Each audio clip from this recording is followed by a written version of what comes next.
ہمیں تکلیفیں تو یاد رہتی ہیں، لیکن اپنے گناہ ہم بھول جاتے ہیں۔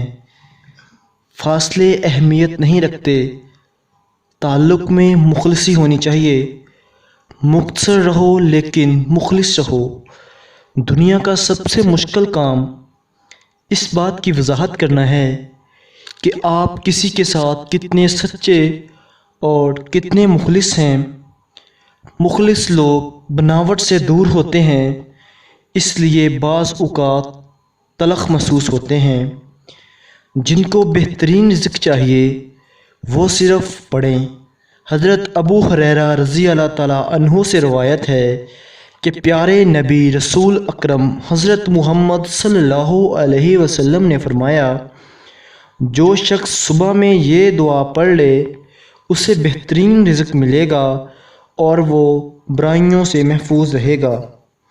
جو شام کو پڑھ لے اسے بہترین رزق ملے گا اور وہ برائیوں سے محفوظ رہے گا۔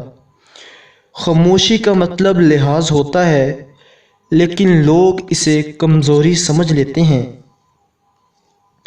خاموشی ایک بہترین عادت ہے، خاص کر تب جب آپ جاہلوں میں گھرے ہوئے ہوں۔